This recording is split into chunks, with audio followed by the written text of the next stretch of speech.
ગણપતિ મહોત્સવના અનુસંધાને રાજકોટ શહેર પોલીસમાં માન્ય સીપી શ્રી બ્રિજેજા સરના માર્ગદર્શન હેઠળ એમ તો અગાઉથી જે ગણપતિ મહોત્સવ અને ઈદના અનુસંધાને શરૂઆતથી પોલીસ સાથે,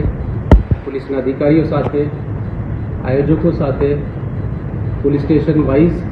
અને પર્સનલી સીપી સાહેબ તરફથી બી અધિકારીઓને શ્રીને માઇન્યુટલી સૂચનાઓ તકેદારી બાબતમાં કરવામાં આવેલ છે. ખાસ કાલના બનાવ અનુસંધાને સુરત શહેરના આજે સવારે માન્ય સીપી સર તરફથી ગણેશ પંડાલના જે આયોજકો છે, અત્યાર સુધીમાં જે રાજકોટ શહેર પોલીસ પાસે વિગત છે 323 જગ્યા પંડાલ લાગેલા છે. એ અલગ અલગ વિસ્તારના લોકો આજે અહીંયા આવ્યા હતા, જેના અંદર શહેરના દરેક પીઆઈશ્રીઓ, ડીસીપીશ્રીઓ અને સ્પેશિયલ બ્રાન્ચના અધિકારીઓ દરેકને હાજર રાખીને આજે માન્ય સીપી સાહેબ દરેકને ખૂબ જ નાની નાની સૂચનાઓ કાયદા વ્યવસ્થા બાબતમાં, એમના જાહેરનામા બાબતમાં દરેક વસ્તુઓ ખૂબ જ માઇન્યુટલી ડિસ્કસ કરવામાં આવી છે. અને આયોજકો તરફથી બી પોલીસને અમુક સુઝાવો ના કેવલ મંડપ બાબતમાં, સાથે સાથ વિસર્જન બાબતમાં અને સાથે સાથ જે ઈદનો તહેવાર આવે છે એના જુલુસ સંદર્ભમાં ક્યારે કોઈ જગ્યાએ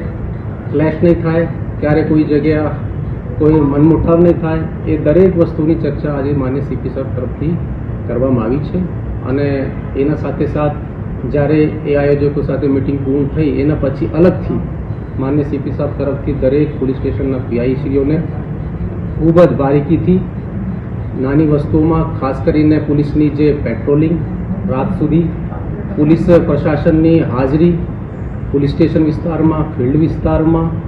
સતત રહેવી જોઈએ અને ડીસીપીશ્રીના અધિકારીઓ એમના વિસ્તારમાં રહીને, એસીપીશ્રી અધિકારીઓ એમના વિસ્તારમાં રહીને દરેક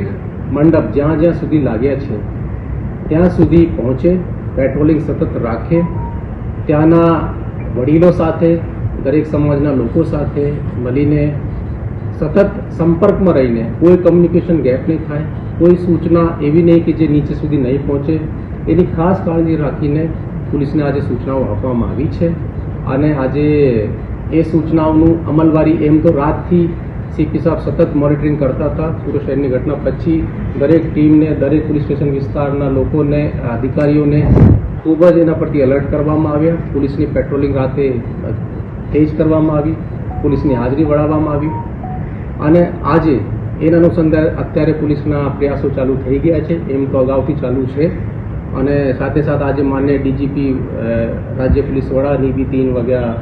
આજે વીસી છે પોલીસ ખાતાના દરેક અધિકારીઓ સાથે, એમાં જે સૂચનાઓ મળશે એનું બી ચોક્કસ અમલ અમે લોકો આ જે બી તહેવાર છે એના અનુસંધાને કરીશું. સંવેદનશીલ વિસ્તારમાં બેસિકલી જે એમ તો અમે લોકો ખાસ કરીને જે ભીડભાડવાળા વિસ્તાર છે એમાં ખાસ કરીને આજે ડ્રાઈવ 135 એક્ટની, 185 એક્ટની એ ડ્રાઈવો ભીડભાડ વિસ્તારમાં, ગાર્ડનમાં અને માર્કેટ એરિયામાં સીટીએમનું ખૂબ જ મહત્તમ ઉપયોગ થાય, બાઇક પેટ્રોલિંગનો ખૂબ મહત્તમ ઉપયોગ થાય. માન્ય ડીજીપી સાહેબશ્રી અને સીપી સાહેબની સૂચનાઓ છે જે ફૂટ પેટ્રોલિંગ છે, દરેક શેરી ગલીઓ સુધી એ પોલીસ ફૂટ પેટ્રોલિંગ કરે, એના આધારે લોકોથી મળે અને કોઈ રીતેનું બી એક લેક્યુના નહીં રહી જાય એના માટે ખાસ કાળજી સંવેદનશીલ વિસ્તારોમાં કરવામાં આવી છે.